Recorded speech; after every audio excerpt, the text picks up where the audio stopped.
महाराष्ट्र सरकारने राज्यातील जलजीवन व सार्वजनिक बांधकाम विभागातील अनेक ठेकेदारांचे जवळपास 89,000 कोटी रुपयाची देणी थकवली आहेत आणि यामुळे सांगली जिल्ह्यातील एका सब कॉन्ट्रॅक्टरने या ठिकाणी आत्महत्या केली आहे। यांना श्रद्धांजली तसेच शासनाचा निषेध करण्यासाठी फलटण येथील शासकीय विश्रामगृह येथे कॉन्ट्रॅक्टर संघटनेचे सर्व पदाधिकारी आणि कॉन्ट्रॅक्टर या ठिकाणी जमले आहेत। जाणून घेऊया त्यांची प्रतिक्रिया।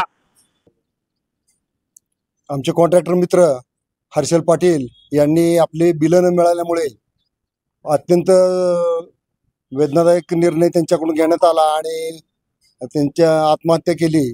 अतिशय वाईट वाटलं आमच्या सर्वांनाच। तरी शासनाने या गोष्टीची दखल घेऊन आणि सर्वच कॉन्ट्रॅक्टर लोकांचे सगळ्या विभागातल्या जे पेमेंट बाकी आहे गेल्या वर्षभरापासून आम्ही वारंवार मागणी करत आहोत, पण ते कुठलेही प्रकारचे पैसे न मिळता उलट पक्षी कॉन्ट्रॅक्टरला वेगवेगळ्या तपासण्या लावून बिल न देता कसा वेळ काढूपणा करता येईल अशा प्रकारचा प्रयत्न केला जात आहे आणि पैसे तर मिळायचं बाजूलाच राहिलं, पण इतर तपासण्या लावून त्रास देण्याचा प्रयत्न करण्यात येत आहे। तरी आमची सर्वांची विनंती आहे की आमच्या पैशाचं वेळेत हे करावं। आमच्या संघटनेने सुद्धा हायकोर्टामध्ये सदर बाबा आमची बिलं मिळावीत म्हणून मागणी केली होती।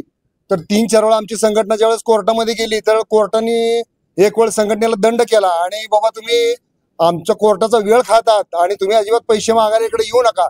म्हणजे आम्हाला वाटतं आमचे पैसे मागणं म्हणजे न्याय मागणं सुद्धा आम्हाला आता अवघड झालेलं आहे।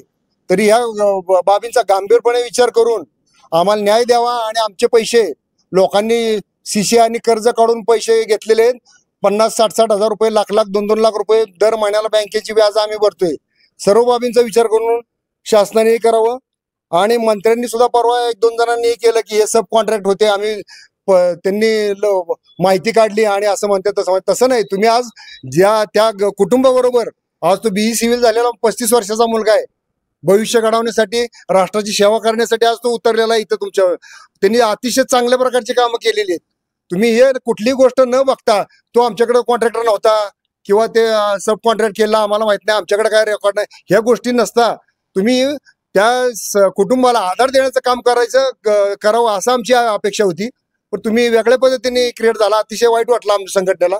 तरी मी तर म्हणतो शासनाने त्यांना कुटुंबाला मदत देऊन त्यांच्या मिसेसला नोकरी द्यावी आणि त्यांच्या कुटुंबाला न्याय देण्याचा प्रयत्न करावा।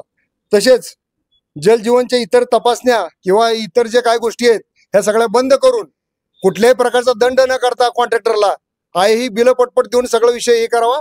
आज या ठिकाणी सर्व कॉन्ट्रॅक्टर बंधू जमले, त्यानिमित्त आम्ही भावपूर्ण श्रद्धांजली अर्पण करत आहोत।